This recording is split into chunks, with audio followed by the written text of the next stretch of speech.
ರಾಜ್ಯ ಕಾಂಗ್ರೆಸ್ನಲ್ಲಿ ನವೆಂಬರ್ ಕ್ರಾಂತಿ ಆಗುತ್ತೆ ಅನ್ನುವಂಥ ಮಾತು ಆಗಸ್ಟ್ ತಿಂಗಳಿಂದಲೇ ಶುರುವಾಗಿತ್ತು.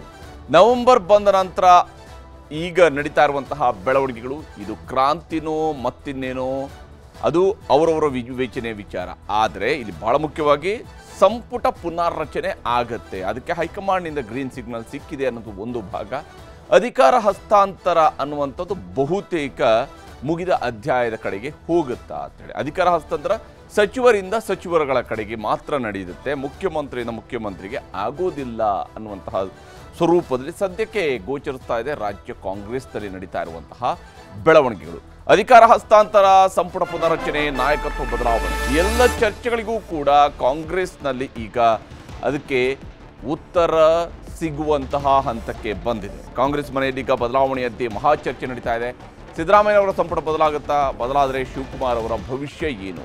ಇದು ಬಹಳ ಮುಖ್ಯವಾಗಿರ್ತಕ್ಕಂತಹ ಪ್ರಶ್ನೆ. ಯಾಕೆಂದರೆ ಇಲ್ಲಿ ಸಿದ್ದರಾಮಯ್ಯನವ್ರನ್ನ ಮುಖ್ಯಮಂತ್ರಿ ಸ್ಥಾನದಿಂದ ಬದಲಾಯಿಸುವಂತಹ ಯಾವುದೇ ಬೆಳವಣಿಗೆಗಳು ಸದ್ಯಕ್ಕಂತೂ ಗೋಚರಿಸ್ತಾ ಇಲ್ಲ. ಆದರೆ ಸಿದ್ದರಾಮಯ್ಯನವರ ಸಂಪುಟ ಪುನರ್ರಚನೆಗೆ ಇದು ಕೇವಲ ವಿಸ್ತರಣೆಗಲ್ಲ, ಪುನರ್ರಚನೆಗೆ ಅವಕಾಶವನ್ನು ನೀಡಲಾಗ್ತಾ ಇದೆ ಅಂಥೇಳಿ. ಪುನರ್ರಚನೆ ಆದರೆ CM ಬದಲಾವಣೆ ಅನ್ನುವಂಥದ್ದು ಇರೋದಿಲ್ಲ ಅನ್ನುವಂಥದ್ದನ್ನು ಪಕ್ಷದ ಹಿರಿಯ ನಾಯಕರುಗಳೇ ಹೇಳಿದ್ದಾರೆ. ಡಾಕ್ಟರ್ ಜಿ ಪರಮೇಶ್ವರ್ ಅಂತವರೇ ಸ್ಪಷ್ಟಪಡಿಸಿದ್ದಾರೆ. ಹೀಗಾಗಿ ಶಿವಕುಮಾರ್ ಅವರ ಭವಿಷ್ಯ ಏನು ಅನ್ನುವಂತಹ ಪ್ರಶ್ನೆ ಮತ್ತು ಕುತೂಹಲ ಇದ್ದೇ ಇದೆ. ಯಾಕಂದರೆ ಶಿವಕುಮಾರ್ ಅವರು ನವೆಂಬರ್ 20ರ ನಂತರ ನಾನೇ ಮುಖ್ಯಮಂತ್ರಿ ಅನ್ನುವಂತಹ ರೀತಿಯಲ್ಲಿ ಓಡಾಡ್ತಾ ಇದ್ರು, ಆ ರೀತಿಯ ನಿರೀಕ್ಷೆ ಇಟ್ಕೊಂಡಿದ್ರು. ಯಾಕಂದರೆ 2.5 ವರ್ಷ ತುಂಬುತ್ತೆ, ನನಗೆ ಅಧಿಕಾರ ಸಿಗುತ್ತೆ ಅನ್ನುವಂತಹ ಆಸೆ, ಆಕಾಂಕ್ಷೆ ಇವೆಲ್ಲವೂ ಕೂಡ ಇತ್ತು. ಆದರೆ ಈಗ ಕಾಂಗ್ರೆಸ್ನ ಶಿಸ್ತಿನ ಸಿಪಾಯಿಯಾಗಿರುವಂತಹ ಶಿವಕುಮಾರ್ ಅವರು ಏನು ಮಾಡ್ತಾರೆ? ಯಾಕಂದರೆ ಅವರೇ ಅವರನ್ನು ಕರ್ಕೊಂಡಿದ್ದಾರೆ, ನಾನು ಕಾಂಗ್ರೆಸ್ನ ಶಿಸ್ತಿನ ಸಿಪಾಯಿ ಅಂತೇಳಿ.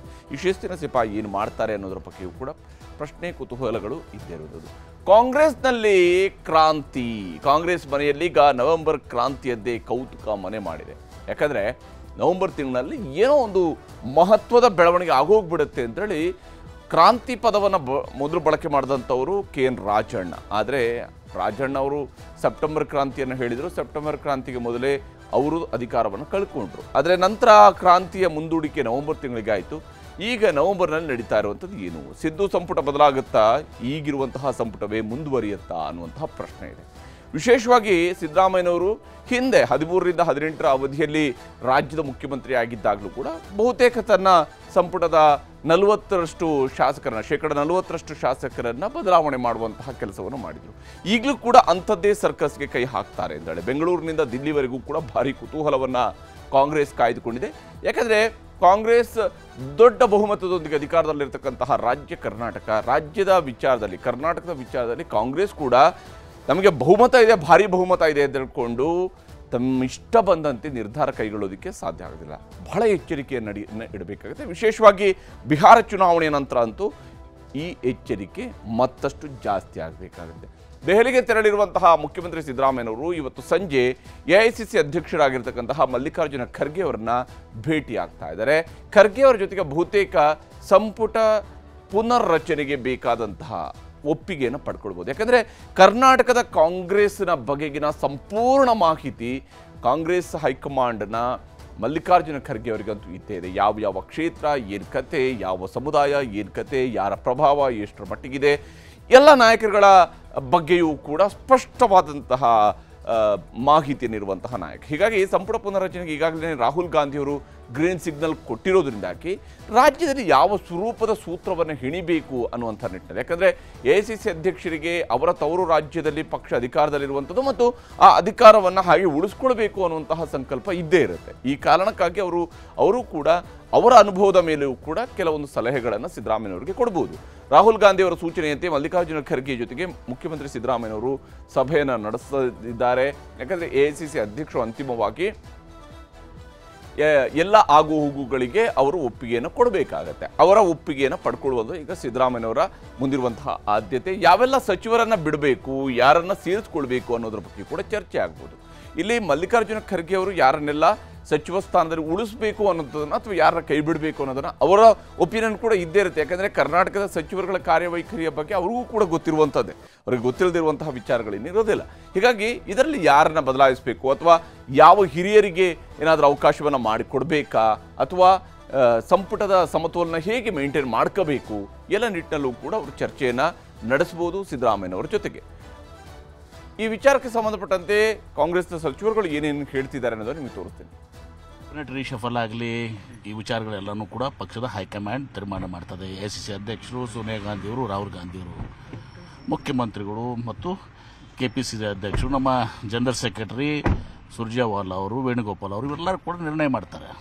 ಏನೇ ಇದ್ರೂ ಕೂಡ ನನಗೆ ಗೊತ್ತಿಲ್ಲ. ನನಗೆ ಹೈಕಮಾಂಡ್ ಇವತ್ತಿನ ದಿವಸ ಈ ಎಲ್ಲ ವಿಚಾರಗಳು ಅಪ್ರಸ್ತುತ. ಈಗ ಇದು ಏನೂ ನಮ್ಗೆ ಗೊತ್ತಿಲ್ಲ. ಅದು ACCಗೆ ಮತ್ತು ಅಧ್ಯಕ್ಷರಿಗೆ ಗೊತ್ತಿರೋ ವಿಷಯ. ಅವರು ಕೂತ್ಕೊಂಡು ಏನು ಮಾಡಬೇಕು, ಏನು ಮಾಡಬಾರ್ದು, ಏನಾಗಬೇಕು, ಏನಾಗಬಾರ್ದು ಅವ್ರು ತೀರ್ಮಾನ ಮಾಡ್ತಾರೆ. ಮೊನ್ನೆ ಕೂಡ CM ಜೊತೆ ಹೋಗಿದ್ರಲ್ಲ ಸರ್? ಅಲ್ಲ, GM 40 ವರ್ಷದಿಂದ ಹೋಗೋದು ಬರೋದು ಇರೋದ್ರ ಜೊತೆಗೆ ಇದ್ದೇ ಇದ್ವಿ ನಾವು since 40 years. It's not A new thing. ಸಂಪುಟ ಪುನರ್ರಚನೆ ಆಗಬೇಕು, ಹೌದಾ? ಆಗ ಖಾತೆಗಳು ಬದಲಾವಣೆ ಆಗ್ತವೆ ಅನ್ನೋ ಸಂದರ್ಭ ಬರಬೇಕು. ಬಂದಾಗ ನನಗೇನಾದರೂ ಪೊಲೀಸ್ ಇಲಾಖೆ ಮೇಲೆ ಕೋಪ ಇದ್ದರೆ ಅಥವಾ ಇಷ್ಟ ಇಲ್ಲದೆ ಇದ್ದರೆ ಕೇಳಬೇಕು. ಇವ್ಯಾವೂ ನಡೆದಿಲ್ಲಲ್ಲ, ಇದ್ಯಾವೂ ನಡೆದಿಲ್ಲ, ಇದ್ಯಾವುದೂ ನಡೆದಿಲ್ಲ. ಹೀಗೆ ಸಂಪುಟ ಪುನರ್ರಚನೆಯ ಸಾಧ್ಯತೆ ಅಥವಾ ವಿಸ್ತರಣೆಯ ಸಾಧ್ಯತೆ ವಿಚಾರಕ್ಕೆ ಸಂಬಂಧಪಟ್ಟಂತೆ ಸಚಿವರುಗಳು ಕೂಡ ಬಹಳ ಚಾಣಾಕ್ಷತನದ ಉತ್ತರವನ್ನು ಕೊಡುವಂತಹ ಪ್ರಯತ್ನವನ್ನು ಮಾಡ್ತಾ ಇದ್ದಾರೆ.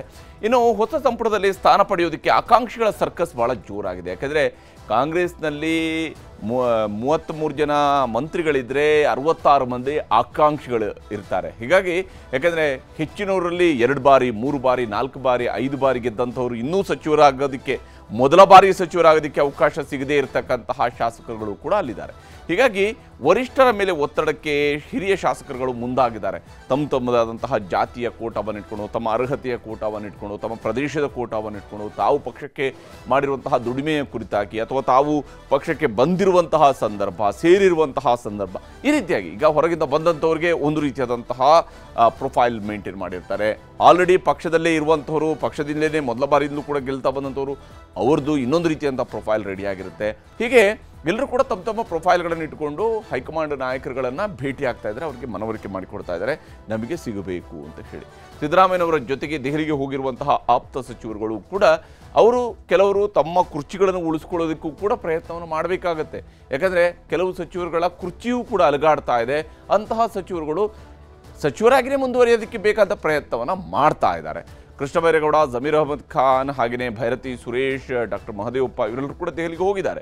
ಇಲ್ಲಿ ಕೃಷ್ಣ ಬೈರೇಗೌಡರು ಹಿರಿಯ ಸಚಿವರುಗಳಿದ್ದಾರೆ, ನಾನಾ ಕಾರಣಗಳಿರ್ತಾರೆ. ಎಲ್ಲರೂ ಕೂಡ ಈಗ ದೆಹಲಿಗೆ ಹೋದವರೆಲ್ಲರೂ ಕೂಡ ತಮ್ಮ ಕುರ್ಚಿ ಉಳಿಸ್ಕೊಳ್ಳೋದಕ್ಕಾಗಿ ಹೋಗಿದ್ದಾರೆ ಅಂತ ಹೇಳಲ್ಲ. ಆದರೆ ಇವರಲ್ಲಿ ಕೆಲವರು ತಮ್ಮ ಕುರ್ಚಿ ಉಳಿಸುವಂತಹ ಪ್ರಯತ್ನದಲ್ಲೂ ಕೂಡ ಇದ್ದಾರೆ.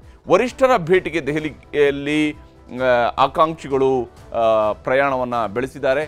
ಅಲ್ಲಿ ಹೋಗಿ ಮಾತನಾಡ್ತಾ ಇದ್ದಾರೆ. MLCಗಳಾಗಿರುವಂತಹ BK ಹರಿಪ್ರಸಾದ್ ಅವರು ಕೂಡ MLC ಅವರಾಗಿರುವಂತಹ BK ಹರಿಪ್ರಸಾದ್ ಅವರಿದ್ದಾರೆ. ಯಾಕಂದರೆ ಬಹುತೇಕ BK ಹರಿಪ್ರಸಾದ್ ಅವರು ಈ ಬಾರಿ ಸಂಪುಟಕ್ಕೆ ಸೇರ್ಪಡೆ ಆಗ್ತಾರೆ. ಯಾವಾಗಲೇ ಸಂಪುಟ ಪುನರ್ರಚನೆ ಆದರೂ ಕೂಡ ಅದರಲ್ಲಿ ಒಂದು ಹೆಸರು BK ಹರಿಪ್ರಸಾದ್ ಅವ್ರದ್ದು ಇರುತ್ತೆ ಅನ್ನುವಂಥದ್ದು ಸದ್ಯಕ್ಕೆ ಇರುವಂತಹ ಒಂದು ಖಚಿತ ಮಾಹಿತಿ. ಹಾಗೆಯೇ ಶಾಸಕ ಡಾಕ್ಟರ್ ಅಜಯ್ ಸಿಂಗ್ ಅವರು ಕೂಡ ಈಗಾಗಲೇ ದೆಹಲಿಯಲ್ಲಿದ್ದಾರೆ. ಮಲ್ಲಿಕಾರ್ಜುನ ಖರ್ಗೆ ಅವರನ್ನು ಭೇಟಿ ಆಗ್ತಾರೆ. ನೋಡಿ, ಖರ್ಗೆ ಅವರು ಮಂತ್ರಿ ಆದಂತಹ ಮೊದಲ ಅವಧಿಯಿಂದ ಹಿಡಿದು ಅವರ ಜೊತೆಗೆ ಮಂತ್ರಿ ಆಗಿದ್ದಂಥವರು ಧರಮ್ ಸಿಂಗ್ ಅವರು ಮುಂದೆ ಮುಖ್ಯಮಂತ್ರಿ ಆಗ್ತಾರೆ. ಆದರೆ ಧರಮ್ ಸಿಂಗ್ ಪುತ್ರ ಡಾಕ್ಟರ್ ಅಜಯ್ ಸಿಂಗ್ಗೆ ಮಂತ್ರಿ ಆಗುವಂಥ ಅವಕಾಶ ಸಿಗೋದಿಲ್ಲ. ಆದರೆ ಪ್ರಿಯಾಂಕ್ ಖರ್ಗೆ ಅವರು ಈಗ 3ನೇ ಬಾರಿ ಮಂತ್ರಿ ಆಗಿದ್ದಾರೆ. ಸಿದ್ದರಾಮಯ್ಯನವರು ಸಂಪುಟದಲ್ಲಿ ಮಂತ್ರಿ ಆಗಿದ್ರು, ಸಮ್ಮಿಶ್ರ ಸರ್ಕಾರದಲ್ಲಿ ಮಂತ್ರಿ ಆಗಿದ್ರು, ಈಗ ಮತ್ತೆ ಸಿದ್ದರಾಮಯ್ಯನವರ ಸರ್ಕಾರದಲ್ಲಿ ಮಂತ್ರಿ ಇದ್ದಾರೆ. ಹೀಗಾಗಿ ಡಾಕ್ಟರ್ ಅಜಯ್ ಸಿಂಗ್ ಸಹಜವಾಗಿಯೇ ತನ್ನ ಪ್ರೊಫೈಲನ್ನು ಮುಂದಿಡ್ತಿದ್ದಾರೆ. ನನಗೂ ಒಂದು ಅವಕಾಶ ಕೊಡಿ ಅನ್ನೋದನ್ನು ಕೇಳ್ತಾ ಇದ್ದಾರೆ. CM ದೆಹಲಿಗೆ ಹೋಗುವ ಮುನ್ನವೂ ಕೂಡ ಕೆಲ ಶಾಸಕರಿಂದ ಭೇಟಿಯಾಗಿದೆ. ಮಂತ್ರಿಗಿರಿಗೆ ಮನವಿಗಳು ಮುಖ್ಯಮಂತ್ರಿಯವರಿಗೆ ಸಲ್ಲಿಕೆ ಆಗಿದೆ. ಮತ್ತು ನೆನಪಿಸುವಂತಹ ಕಾರ್ಯಕ್ರಮ ಕೆಲವೊಂದು ಸಲ ಎಲ್ಲಾದರೂ ಹಿರಿಯ ನಾಯಕರುಗಳಿಗೆ ಮರ್ತೋಗ್ಬಿಟ್ರೆ ನಮ್ಮ ಹೆಸರು ಅನ್ನೋಂಥ ನೆನಪಿಸುವಂಥ ಕಾರ್ಯಕ್ರಮ. ಸಾಮಾನ್ಯವಾಗಿ ನಾಯಕರುಗಳು ನಿರ್ಧಾರವನ್ನು ಮಾಡಿರ್ತಾರೆ, ಇಂಥವ್ರನ್ನ ಮಂತ್ರಿ ಮಾಡಬೇಕು, ಇಂಥವ್ರನ್ನ ತೆಗಿಯೋಣ ಅನ್ನುವಂತಹ ತೀರ್ಮಾನಗಳು ಇದ್ದೇ ಇರ್ತವೆ. ಅದು ಅವರವರ ಅವಕಾಶಗಳು. ಮತ್ತು CM ಭೇಟಿ ಮಾಡಿದ್ದಾರೆ. ಈಗಾಗಲೇ ಮಾಜಿ ಸಚಿವ KN ರಾಜಣ್ಣ ಪ್ರಬಲ ಲಾಬಿಯನ್ನು ಮಾಡ್ತಾ ಇದ್ದಾರೆ. ಯಾಕಂದರೆ ರಾಜಣ್ಣ ಅವರಿಗೆ ಒಂದು ರೀತಿಯಲ್ಲಿ ಅವಮಾನಕಾರಿಯಾಗಿ ಅವ್ರನ್ನ ಸಂಪುಟದಿಂದ ಕೈ ಬಿಡಲಾಯಿತು. ಹೀಗಾಗಿ ಒಂದು ವೇಳೆ ರೀಶಫಲ್ ಸಂದರ್ಭದಲ್ಲಿ ಕೈ ಬಿಟ್ಟರೆ ಅದು ಬೇರೆ ಮಾತಿತ್ತು. ಆದರೆ ಮಧ್ಯದಲ್ಲಿನೇ ರಾಜೀನಾಮೆ ಕೊಡಬೇಕಂತ ಪರಿಸ್ಥಿತಿ ಬಂತು. ರಾಜೀನಾಮೆ ಕೊಡೋಕ್ಕಿಂತ ಮುಂಚಿತವಾಗಿ ಅವ್ರನ್ನ ವಜಾ ಮಾಡಲಾಯಿತು. ಈ ಪರಿಸ್ಥಿತಿ ಇದೆಯಲ್ಲ, ಇದು ಸಹಜವಾಗಿಯೇ ಅವರಿಗೆ ಇರುಸುಮುರುಸಾಗಿದೆ. ಅವರು ಕೂಡ ಕೇಳ್ತಾ ಇದ್ದಾರೆ, ನನಗೆ ಇನ್ನೊಂದು ಅವಕಾಶ ಕೊಡಿ ಅಂತ ಹೇಳಿ. ದೆಹಲಿ ಪ್ರವಾಸದ ವೇಳೆ ವರಿಷ್ಠರ ಗಮನಕ್ಕೂ ಕೂಡ ತಮ್ಮ ವಿಷಯವನ್ನು, ನಾನು ಯಾವುದೇ ರೀತಿಯಂಥ ತಪ್ಪು ಮಾತಾಡಿಲ್ಲ ಅಥವಾ ರಾಹುಲ್ ಗಾಂಧಿಯವರ ವಿಚಾರಗಳಲ್ಲಾಗಲಿ ಯಾವುದು ಕೂಡ ತಪ್ಪು ಮಾತಾಡಿಲ್ಲ, ನನಗೊಂದು ಅವಕಾಶ ಕೊಡಬೇಕು ಅಂತೇಳಿ ರಾಜಣ್ಣ ಅವರು ಮುಖ್ಯಮಂತ್ರಿಯವರಿಗೆ ಮನವಿಯನ್ನು ಮಾಡಿದ್ದಾರೆ. ಇಲ್ಲಿ ಬಹಳ ಮುಖ್ಯವಾಗಿ ಸಂಪುಟ ಪುನರ್ರಚನೆ ಅನ್ನುವಂಥದ್ದಕ್ಕೆ ಯಾವ್ಯಾವ ರೀತಿಯದ್ದು ಮಂತ್ರಿ ಕೊಡಬೇಕು ಅಂದರೆ ಯಾವ್ಯಾವ ರೀತಿಯಾದಂತಹ ಮಾನದಂಡ ಅನ್ನೋದನ್ನು ನಾವು ಗಮನಿಸಬೇಕು. ಇದು ಬಹುತೇಕ ಪಕ್ಷದಲ್ಲಿ ನಡೆದಿರುವಂತಹ ಚರ್ಚೆಯ ಪ್ರಕಾರವಾಗಿ ಹಿರಿತನ ಅಂದರೆ ಎಷ್ಟು ಬಾರಿ ಶಾಸಕರಾಗಿ ಗೆದ್ದು ಬಂದಿದ್ದಾರೆ, ಅದರಿಂದಾಗಿ ಅವರು ಹೊಂದಿರತಕ್ಕಂತಹ ಪ್ರಭಾವ, ಇವು ಭಾಳ ಮುಖ್ಯವಾಗಿ ಪರಿಗಣನೆಗೆ ಬರುತ್ತೆ. ಬಹುಶಃ ಈ ಹಿರಿತನದ ಆಧಾರದಲ್ಲಿ RV ದೇಶಪಾಂಡೆ ಅಂತವ್ರಿಗೆ ಮತ್ತೊಂದು ಅವಕಾಶ ಸಿಗುತ್ತೇನೋ ಅನ್ನುವಂತಹ ಅನುಮಾನ ಇದ್ದೇ ಇದೆ. ಯಾಕಂದರೆ ಆ ರೀತಿಯಾದಂಥ ಒಂದು ಬೆಳವಣಿಗೆಯು ಕೂಡ ಕಾಂಗ್ರೆಸ್ನಲ್ಲಿ ನಡೀತಾ ಇದೆ ಅಂತ ಹೇಳಿ. ಇನ್ನು ಪಕ್ಷನಿಷ್ಠೆಯ ಕಾರಣಕ್ಕಾಗಿಯೂ ಕೂಡ ಅಂಥ ಪಕ್ಷನಿಷ್ಠೆಯನ್ನು ಭಾಳ ಪ್ರಮುಖವಾಗಿ ಪರಿಗಣಿಸಬೇಕಾಗತ್ತೆ. ಯಾಕಂದರೆ ಒತ್ತಡ ಹೇರುವಂಥದ್ದು ನಿಜ, ಆದರೆ ಒತ್ತಡ ಹೇರುವಾಗಲೂ ಕೂಡ ಪಕ್ಷನಿಷ್ಠೆಯನ್ನು ಇಟ್ಕೊಂಡು ಒತ್ತಡ ಹೇರುವಂಥ ವಿಷಯಗಳು ಭಾಳ ಮುಖ್ಯ ಆಗುತ್ತೆ. ಇನ್ನು ಪ್ರದೇಶವಾರು ಬ್ಯಾಲೆನ್ಸ್ ಮಾಡಲೇಬೇಕಾಗತ್ತೆ. ಕರ್ನಾಟಕದ ಎಲ್ಲ ಭಾಗಗಳಿಗೆ ರೆಪ್ರೆಸೆಂಟೇಷನ್ ಬೇಕಾಗುತ್ತೆ. ಕೆಲವು ಜಿಲ್ಲೆಗಳಿಗೆ ಹೊರತುಪಡಿಸಿದರೆ ಉಳಿದ ಎಲ್ಲ ಜಿಲ್ಲೆಗಳಿಗೆ ಅವಕಾಶಗಳು ಕೊಡಿಸ್ಬೇಕು ಅನ್ನುವಂಥದ್ದು. ಸಮುದಾಯವಾರು ಅದು ಕೂಡ ಭಾಳ ಮುಖ್ಯವಾಗಿರುವಂಥದ್ದು. ಯಾಕೆಂದರೆ ಆಯಾ ಸಮುದಾಯಗಳಿಗೆ ಅವಕಾಶವನ್ನು ಕೊಡಬೇಕು. ಲಿಂಗಾಯತ ಸಮುದಾಯಕ್ಕೆ ಇಷ್ಟು, ಒಕ್ಕಲಿಗ ಸಮುದಾಯಕ್ಕೆ ಇಷ್ಟು ಸ್ಥಾನವನ್ನು ಕೊಡಬೇಕು ಅನ್ನೋಂಥದ್ದು, ವಾಲ್ಮೀಕಿ ಸಮುದಾಯಕ್ಕೆ ಇಷ್ಟು ಸ್ಥಾನವನ್ನು ಕೊಡಬೇಕು ಅಂತೇಳಿ, ಮತ್ತು ಇತರೆ ಸಣ್ಣ ಜಾತಿಯವರಿಗೆ ಹೇಗೆ ಅವಕಾಶವನ್ನು ಮಾಡಿಕೊಡಬೇಕು ಅನ್ನೋಂತಹ ನಿಟ್ಟಲ್ಲಿ. ಇನ್ನು ಪಕ್ಷ ಬಲವರ್ಧನೆ ಅಂದರೆ ಇವರಿಗೆ ಅಧಿಕಾರವನ್ನು ಕೊಡೋದ್ರಿಂದಾಗಿ ಪಕ್ಷಕ್ಕೆ ಉಳಿತ ಆಗುತ್ತೆ, ಪಕ್ಷ ಬಲಿಷ್ಠ ಆಗುತ್ತೆ, ಪಕ್ಷ ಹೆಚ್ಚು ಸ್ಥಾನಗಳನ್ನು ಗೆಲ್ಲೋದಕ್ಕೆ ಸಾಧ್ಯ ಆಗುತ್ತೆ ಅನ್ನುವಂತಹ ಲೆಕ್ಕಾಚಾರ. ಈ ಪಕ್ಷ ಬಲವರ್ಧನೆ ಈ ಎಲ್ಲ ಅಂಶಗಳನ್ನು ಬಹಳ ಮುಖ್ಯವಾಗಿ ಪರಿಗಣನೆಗೆ ತೆಗೆದುಕೊಳ್ಳಲಾಗಿದೆ. ಇದರ ಆಧಾರದಲ್ಲಿ ಈಗ ಪುನರ್ರಚನೆ ಆಗುವಂತಹ ನಿರೀಕ್ಷೆ ಇರುವಂಥದ್ದು. ಸಚಿವ ಸ್ಥಾನದ ಆಕಾಂಕ್ಷಿಗಳು ಏನೇನು ಹೇಳ್ತಿದ್ದಾರೆ, ಅವರ ಆಸೆ ಹೇಗಿದೆ ಅನ್ನೋದನ್ನು ನಿಮಗೆ ತೋರಿಸ್ತೀನಿ. ಕಾಂಗ್ರೆಸ್ ಪಕ್ಷದಲ್ಲಿ ಕಳೆದ 50 ವರ್ಷದಿಂದ ನನ್ನ ತಂದೆ, ನನ್ನ ತಾಯಿ, ನಾನು ಕಾಂಗ್ರೆಸ್ ಪಕ್ಷದಲ್ಲೇ ಭದ್ರ ಒಂದು ಬುನಾದಿಯಾಗಿ ಕಾಂಗ್ರೆಸ್ ಪಕ್ಷದಲ್ಲಿ ನಾವು ಇದ್ದೀವಿ. ಕಾಂಗ್ರೆಸ್ ಪಕ್ಷದಲ್ಲಿ ಸೇವೆ ಸಲ್ಲಿಸಿದ್ದೀವಿ. ಅದಕ್ಕೆ ನಮ್ಮನ್ನು ಗುರುತಿಸಿ ಅಂತ ಕೇಳ್ಕೊಂಡಿದ್ದೀವಿ ಅಷ್ಟೇ. ವಿಶ್ವಾಸ ಇದೆ ಸರ್? ವಿಶ್ವಾಸ ಖಂಡಿತವಾಗಿ ಇದೆ. ನೋಡಿ, ನಮಗೆ ಈಗ ಡಿಸೆಂಬರ್ 8ರಿಂದ 20ನೇ ತಾರೀಕಿಗೆ 19ನೇ ತಾರೀಕುವರೆಗೆ ಸೆಷನ್ ನಡೆಯುವ ಜವಾಬ್ದಾರಿ ನಮಗೆ ಇಬ್ಬರಿಗೆ ಕೂಡ ಇದೆ.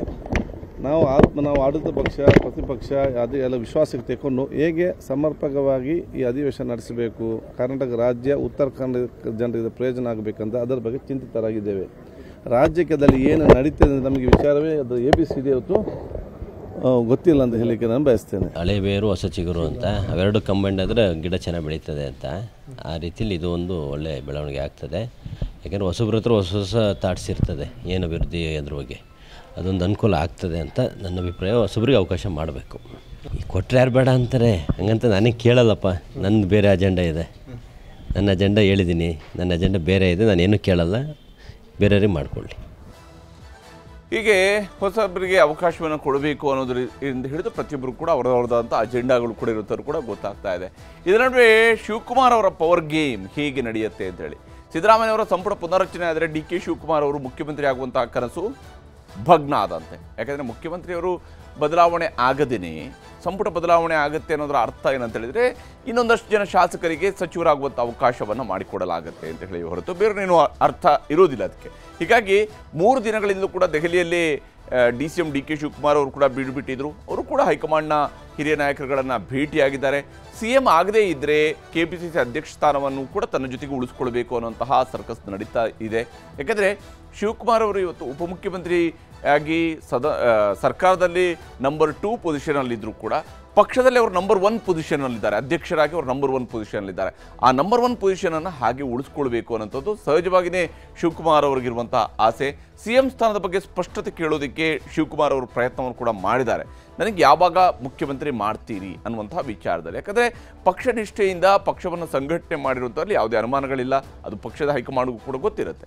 ಹೀಗಾಗಿ ಖರ್ಗೆ CM ಮುಂದೆಯೇ ಸ್ಪಷ್ಟತೆ ಪಡೆಯುವಂತಹ ತಂತ್ರಗಾರಿಕೆಯನ್ನು ಕೂಡ ಶಿವಕುಮಾರ್ ಅವರು ಹೆಣೆದಿದ್ರು, ಆ ಪ್ರಯತ್ನವನ್ನು ಕೂಡ ಮಾಡಿದ್ರು. ಪುನರ್ರಚನೆ ಆದರೆ ಆಪ್ತರಿಗೆ ಹೆಚ್ಚಿನ ಸ್ಥಾನ ಕೊಡಿಸುವಂತಹ ತಂತ್ರಗಾರಿಕೆ ಕೂಡ ಶಿವಕುಮಾರ್ ಅವ್ರದ್ದು. ಯಾಕಂದರೆ ಅವರ ಆಪ್ತರು ಅವರ ಜೊತೆಗೆ ಆಪ್ತರಾಗಿರ್ತಕ್ಕಂತಹ ಶಾಸಕರುಗಳಿಗೆ ಮಂತ್ರಿಗಿರಿಯನ್ನು ಕೊಡಿಸಬೇಕು ಅನ್ನೋಂತಹ ಪ್ರಯತ್ನವನ್ನು ಕೂಡ, ಒಂದು ವೇಳೆ ತನಗೆ ಮುಖ್ಯಮಂತ್ರಿ ಆಗೋ ಅವಕಾಶ ಸಿಕ್ಕಿಲ್ಲ ಅಂತ ಹೇಳಿದರೆ ಬೇರೆಯವ್ರಿಗೆ ಇಂಥವ್ರನ್ನ ಮಂತ್ರಿ ಮಾಡಬೇಕು ಅನ್ನೋ ಕೇಳ್ಬೋದು. ನಾನು ಫಿಟ್ ಆ್ಯಂಡ್ ಫೈನ್, ಯಾವುದಕ್ಕೂ ರಾಜೀನಾಮೆ ನೀಡೋದಿಲ್ಲ ಅಂತ ಹೇಳ್ಕೊಂಡು DK ಅವರು ಕೂಡ ಹೇಳಿದ್ದಾರೆ. ನಾನು ಫಿಟ್ ಆ್ಯಂಡ್ ಫೈನ್ ಇದ್ದೀನಿ ಅಂತೇಳಿ 2028ಕ್ಕೂ ಪಕ್ಷ ಅಧಿಕಾರಕ್ಕೆ ತರೋದಕ್ಕೆ ನಾನೇ ಅಧ್ಯಕ್ಷನಾಗಬೇಕು ಅನ್ನುವಂತಹ ಪಟ್ಟನ್ನು ಕೂಡ ಅವರು ಮುಂದಿಡಬಹುದು. ಶಿವಕುಮಾರ್ ಅವರು ಏನು ಹೇಳಿದ್ದಾರೆ ಅನ್ನೋದು ನಿಮಗೆ ತೋರಿಸ್ತೀನಿ. ನೀವು KPCC ಅಧ್ಯಕ್ಷ ಸ್ಥಾನಕ್ಕೆ ರಾಜೀನಾಮೆ ಕೊಟ್ಟಿದ್ದೀರಿ ಅಂತ ಒಂದು ಸುದ್ದಿ ಓಡಾಡ್ತಾ ಇದೆ. ನೋಡಪ್ಪ, ನನಗೆ mentally health, physically health, political health ಎಲ್ಲ ಕರೆಕ್ಟಾಗಿದೆ. ಏನೇನೋ ಸ್ಪೆಕ್ಯುಲೇಷನು, ಅವ್ನು ಫೋನ್ ಮಾಡಿಬಿಟ್ಟ, ಇವನು ಫೋನ್ ಮಾಡಿಬಿಟ್ಟ. ನಾನು ಯಾವ ಕಾರಣಕ್ಕೂ ಕಾಂಗ್ರೆಸ್ ಪಾರ್ಟಿಗೆ ಬ್ಲ್ಯಾಕ್ ಮೇಲ್ ಮಾಡೋನಲ್ಲ. ಪಾರ್ಟಿ ಕಟ್ಟಿರೋ ನಾನು ಹಗಲು ರಾತ್ರಿ ಪಕ್ಷನ ಕಟ್ಟಿದ್ದೀನಿ, ದುಡ್ದಿದ್ದೀನಿ, ಮುಂದಕ್ಕೂ ಕಟ್ತೀವಿ, ಮುಂದಕ್ಕೂ ಅಧಿಕಾರ ಬರ್ತದೆ. ಅದಕ್ಕೇನು ಬೇಕೋ ನಾವು ಮಾಡೋ ನಾನು. ಸೊ ಅದರಿಂದ ಯಾರು ನಿಮ್ಗೆ ಅದು ಇದು ಅಂತ ನೀವು ಚಿಂತೆ ಮಾಡೋದು ಬೇಡ. 100 ವರ್ಷದಿಂದ ಯಾವ ರೀತಿ ಅಧಿವೇಶನ ಆಯಿತು, ನಾವು ಯಾವ ರೀತಿ ಅಧಿವೇಶನ ಮಾಡಿದೋ, ಈ ಮಧ್ಯದಲ್ಲಿ ಖರ್ಗೆ ಸಾಹೇಬರು ಹೆಂಗೆ ಅಧ್ಯಕ್ಷರಾದ ಮೇಲೆ ಏನಾಯಿತು, ಇದೆಲ್ಲ ಕೂಡ ನಾನು ನನ್ನದೇ ಆದಂಥ ವಿಚಾರಗಳನ್ನ ಬರೆದಿದ್ದೀನಿ. ಅವೆಲ್ಲ ಡೇಟ್ ಫಿಕ್ಸ್ ಮಾಡಬೇಕು. ಯಾಕೆಂದರೆ ಡಿಸೆಂಬರಲ್ಲಿ ಅವ್ರು ಫುಲ್ ಬ್ಯುಸಿ ಆಗ್ಬಿಡ್ತಾರೆ. ಅದೇ ಮಧ್ಯದಲ್ಲಿ ಟೈಮ್ ತೊಗೋಬೇಕು. ಫೌಂಡೇಶನ್ ಡೇ ಬೇರೆ ಇದೆ, ಬೇರೆ ಬೇರೆ ಎಲ್ಲ ದಿನಗಳಿದೆ. ಅದೆಲ್ಲ ಯಾರು ಮಾಡೋರು? ನಾನೇ ಮಾಡಬೇಕು. ನಾನ್ಯಾಕೆ ರಾಜೀನಾಮೆ ಕೊಡ್ತೀನಿ ಅಂತ ಹೇಳಿ ಆ ಸಂದರ್ಭ ಏನೂ ಉದ್ಭವ ಆಗಲಿಲ್ಲ. ಎಲ್ಲಿವರೆಗೂ ಕಾಂಗ್ರೆಸ್ಸಲ್ಲಿ ಯಾವ ಸ್ಥಾನದಲ್ಲಿ ಕೆಲಸ ಮಾಡಿ ಹೋಗುತ್ತಾರೆ ಅಲ್ಲಿವರೆಗೂ ನಾನು ಒಬ್ಬ ಶಿಸ್ತಿನ ಸಿಪಾಯಿನಂತೆ ಮಾಡ್ಕೊಂಡು ಹೋಗೋನು. ಹೀಗೆ ಶಿವಕುಮಾರ್ ಅವರು ತನ್ನ ಪಕ್ಷ ನಿಷ್ಠೆಯ ಬಗ್ಗೆ ಯಾರು ಕೂಡ ಸಂಶಯ ಪಡುವಂಥದ್ರ ಅವಶ್ಯಕತೆ ಇಲ್ಲ ಅನ್ನುವಂಥ ಸ್ಪಷ್ಟ ಮಾತುಗಳಲ್ಲಿ ಹೇಳಿದ್ದಾರೆ. ಮತ್ತು ದೆಹಲಿಯಲ್ಲಿ ಒಂದಷ್ಟು ಗುಪ್ತಾಗಿ ನಡೀತಾ ಇರುವಂಥದ್ದು ಕೂಡ ಸಹಜ. ಯಾಕೆಂದರೆ ರಾಜಕೀಯ ಅನ್ನುವಂಥದ್ದೇ ಆ ರೀತಿಯಾಗಿರುವಂತಹ ವಿಚಾರಗಳು. ಇಲ್ಲಿ ಮಂತ್ರಿಯನ್ನು ಮಾಡೋದಾಗಲಿ, ಮಂತ್ರಿಯನ್ನು ತೆಗೆಯೋದಾಗಲಿ, ಮುಖ್ಯಮಂತ್ರಿ ಬದಲಾವಣೆ ಮಾಡೋದಾಗಲಿ, ಮುಖ್ಯಮಂತ್ರಿಯನ್ನು ಮಾಡೋದಾಗಲಿ, ಇವೆಲ್ಲವೂ ಕೂಡ ಭಾಳ ಗುಪ್ತವಾಗಿ ನಡೆದು ಹೋಗುತ್ತೆ. ನಾಯಕತ್ವ ಗೊಂದಲದ ಮಧ್ಯೆಯೇ ಕ್ಯಾಬಿನೆಟ್ ಕುತೂಹಲ ಈಗ ಗರಿಗೆದರಿರುವಂಥದ್ದು ದೆಹಲಿ ಮಟ್ಟದಲ್ಲಿ. ವಿಶೇಷವಾಗಿ ನಾಯಕತ್ವ ಗೊಂದಲ ಬಗೆಹರಿಯದೆ ಸಂಪುಟ ಪುನರ್ರಚನೆ ಇಲ್ಲ ಅನ್ನುವಂಥದ್ದು ಕೂಡ ಚರ್ಚೆ ಇದೇ ಸಂದರ್ಭದಲ್ಲಿ ನಡೀತಾ ಇದೆ, ಪ್ಯಾರಲಲ್ ಆಗಿ ನಡೀತಾ ಇರುವಂಥದ್ದು. ಒಂದು ಕಡೆಯಲ್ಲಿ ಹೈಕಮಾಂಡ್ ಗ್ರೀನ್ ಸಿಗ್ನಲ್ ಕೊಟ್ಟಿದೆ ಅಂತ ಹೇಳಿದ್ರು ಕೂಡ ನಾಯಕತ್ವ ಗೊಂದಲದ ಬಗ್ಗೆ ಇನ್ನೂ ಕೂಡ ಪೂರ್ಣ ಪರಿಹಾರ ಸಿಕ್ಕಿಲ್ಲ ಅನ್ನೋದರ ಬಗ್ಗೆಯೂ ಕೂಡ ಗುಸುಗುಸುಗಳು ನಡೀತಾ ಇದ್ದಾವೆ. ನಾಯಕತ್ವ ಗೊಂದಲ ನಿವಾರಣೆ ಬಳಿಕವೇ ಮುಂದಿನ ನಡೆ ಅನ್ನೋದರ ಬಗ್ಗೆಯೂ ಕೂಡ ಒಂದಿಷ್ಟು ಚರ್ಚೆ ಕಾಂಗ್ರೆಸ್ ಪಡಸಾಲೆಯಲ್ಲಿನೇ ನಡೀತಾ ಇದೆ. ಸಿಎಂಗೆ ನೇರವಾಗಿ ಯಾವುದೇ ಸೂಚನೆಯನ್ನು ರಾಹುಲ್ ಗಾಂಧಿ ಅವರು ಕೊಟ್ಟಿಲ್ಲ, ಅವರು ಗ್ರೀನ್ ಸಿಗ್ನಲ್ ಕೂಡ ಕೊಟ್ಟಿಲ್ಲ ಅನ್ನೋದರ ಬಗ್ಗೆ ಕಾಂಗ್ರೆಸ್ನ ಒಂದು ಬಣ ಆ ವಿಶ್ವಾಸವನ್ನು ಇಟ್ಕೊಂಡಿದೆ. ಹೀಗಾಗಿ ಪುನರ್ರಚನೆ ಅನ್ನುವಂಥದ್ದು ಆಗೋ ತನಕ ಪುನರ್ರಚನೆ ಅನ್ನುವಂಥದ್ದು ಖಾತ್ರಿ ಇಲ್ಲ. ಅಧ್ಯಕ್ಷರ ಜೊತೆಗೆ ಮಾತನಾಡೋದಕ್ಕೆ ರಾಹುಲ್ ಗಾಂಧಿ ಅವರು ಸೂಚನೆಯನ್ನು ಕೊಟ್ಟಿದ್ದಾರೆ. ಅಂದರೆ ಕೇವಲ ಅವ್ರು ಹೇಳಿರುವಂಥದ್ದು ನೀವು ಖರ್ಗೆ ಅವ್ರ ಜೊತೆ ಮಾತಾಡಿ ಅಂತ ಮಾತ್ರನೇ ಹೊರತು ಯಾವುದೇ ಸಂಪುಟ ಪುನರ್ರಚನೆಗೆ ಗ್ರೀನ್ ಸಿಗ್ನಲ್ ಕೊಟ್ಟಿಲ್ಲ ಅನ್ನುವಂತಹ ಒಂದು ಚರ್ಚೆಯೂ ನಡೀತಿದೆ. ಸದ್ಯ ಖರ್ಗೆ ಅಂಗಳದಲ್ಲಿ ಸಂಪುಟ ಪುನರ್ರಚನೆಯ ವಿಷಯ ಉಳಿದಿದೆ. ಇಲ್ಲಿ ಸಂಪುಟ ಪುನರ್ರಚನೆಯನ್ನು ಯಾವಾಗ ಮಾಡಬೇಕು, ಏನು ಮಾಡಬೇಕು ಅನ್ನೋದು ಮಲ್ಲಿಕಾರ್ಜುನ ಖರ್ಗೆ ಅವರ ಮುಂದೆ ಕುಳಿತಿದೆ. ಬದಲಾವಣೆ ಅಥವಾ ಯಥಾಸ್ಥಿತಿ ಪರಿಣಾಮಗಳನ್ನು ಅವಲೋಕಿಸ್ತಾ ಇದೆ ಹೈಕಮಾಂಡ್. ಯಾವುದೇ ಸ್ವರೂಪದ ಬದಲಾವಣೆ ಅಥವಾ ಯಥಾಸ್ಥಿತಿಯನ್ನು ಮೇಂಟೈನ್ ಮಾಡುವುದು ಇದು ಹೈಕಮಾಂಡ್ ಮುಂದಿರುವಂಥ ಪ್ರಶ್ನೆ. ಆದರೆ ಕರ್ನಾಟಕದ ಮಟ್ಟಿಗೆ ಒಂದು ಕಾಂಗ್ರೆಸ್ ಹೈಕಮಾಂಡ್ ಕೂಡ ಉತ್ತರದಾಯಿ ಆಗಿರುವಂಥದ್ದು ಏನಂದರೆ ಈಗಿರುವಂತಹ ರಾಜಕೀಯ ಗೊಂದಲಗಳನ್ನು ಪರಿಹರಿಸಬೇಕು. ಅದು ಸಿಎಂ ಬದಲಾವಣೆ ಆದರೂ ಸರಿ ಅಥವಾ ಬೇರೆ ಏನಾದರೂ ಸರಿ, ಆ ವಿಚಾರಗಳಲ್ಲಿ ನಿರ್ಧಾರವನ್ನು ಪ್ರಕಟಿಸಬೇಕಂತ ಅನಿವಾರ್ಯತೆ ಕಾಂಗ್ರೆಸ್ಗೂ ಕೂಡ ಇದೆ. ಅದರ ಉತ್ತರದಾಯಿತ್ವ ಅವ್ರಿಗಿದೆ. ಹಾಗಾಗಿ ಖರ್ಗೆ ಅವರು ಈ ವಿಚಾರದಲ್ಲಿ ಬಹಳ ಗಂಭೀರವಾಗಿ ಚಿಂತನೆಯನ್ನು ನಡೆಸಿ ನಿರ್ಧಾರವನ್ನು ಕೈಗೊಳ್ಳುವಂತಹ ಸಾಧ್ಯತೆ ಇದ್ದೇ ಇರುವಂಥದ್ದು. ಅಧ್ಯಕ್ಷರ ಜೊತೆಗೆ ಚರ್ಚೆ ಅಂತಿಮವಾದ ಬಳಿಕವೇ ಸಂಪುಟ ಪುನರ್ರಚನೆಯ ಸಾಧ್ಯತೆ ಇದೆ. ಅಂದರೆ ಹೇಗೆ, ಏನು ಸೂತ್ರವನ್ನು ಮಾಡಬೇಕು, ಇವೆಲ್ಲವೂ ಕೂಡ ಖರ್ಗೆ ಅವರ ಜೊತೆಗೆ ತೀರ್ಮಾನ ಆಗ್ಬೋದು. ಬೆಳಗಾವಿ ಅಧಿವೇಶನದ ಹಿನ್ನೆಲೆಯಲ್ಲಿ ಸಂಪುಟ ಪುನರ್ರಚನೆ ಸಾಧ್ಯತೆ ಕಡಿಮೆ ಅನ್ನುವಂತಹ ಅಭಿಪ್ರಾಯವೂ ಕೂಡ ಬರ್ತಾ ಇದೆ. ಇದರಲ್ಲಿ ಕೆಲವು ಮಂತ್ರಿಗಳ ಒತ್ತಡವೂ ಕೂಡ ಇದ್ದೇ ಇರುತ್ತೆ. ಯಾಕಂದರೆ ಕನಿಷ್ಠ ಈಗ ಬೇಡ, ಬೆಳಗಾವಿ ಸೆಷನ್ ಕಳೀಲಿ ಅಂತ ಕೇಳ್ಬೋದು. ಬೆಳಗಾವಿ ಸೆಷನ್ ಮುಗಿತಾ ಇದ್ದಂಗೆ ನ್ಯೂ ಇಯರ್ ಬರ್ತಾ ಇದೆ, ಹಾಗಾಗಿ ಸಂಕ್ರಾಂತಿ ನಂತರ ನೋಡ್ಕೊಳ್ಳೋಣ ಅನ್ನೋಂತಹ ಒತ್ತಡವನ್ನು, ಅಂದರೆ ಇರುವಷ್ಟು ದಿವಸ ತಳ್ಕೊಂಡು ಹೋಗುವಂತಹ ಪ್ರಯತ್ನವನ್ನು ಇನ್ನೊಂದಷ್ಟು ಜನ ಮಾಡೇ ಮಾಡ್ತಾರೆ. ಸರ್ಕಾರ ಅಂತ ಹೇಳಿದ ಮೇಲೆ ಅದು ಆ ರೀತಿಯಂಥ ಅಧಿಕಾರದ ಅವಕಾಶಗಳು ಇದ್ದೇ ಇರುವಂಥದ್ದು. ಹೀಗೆ ಸದ್ಯಕ್ಕಂತೂ ಕ್ರಾಂತಿ ಕ್ಲೈಮ್ಯಾಕ್ಸ್ ಹಂತಕ್ಕೆ ಬಂದಿದೆ. ಅದು ಯಾವ ಸ್ವರೂಪದ ಕ್ರಾಂತಿ ಆಗುತ್ತೆ ನೋಡಬೇಕಾಗಿದೆ ಕಾಂಗ್ರೆಸ್ನ ವಿಚಾರದಲ್ಲಿ.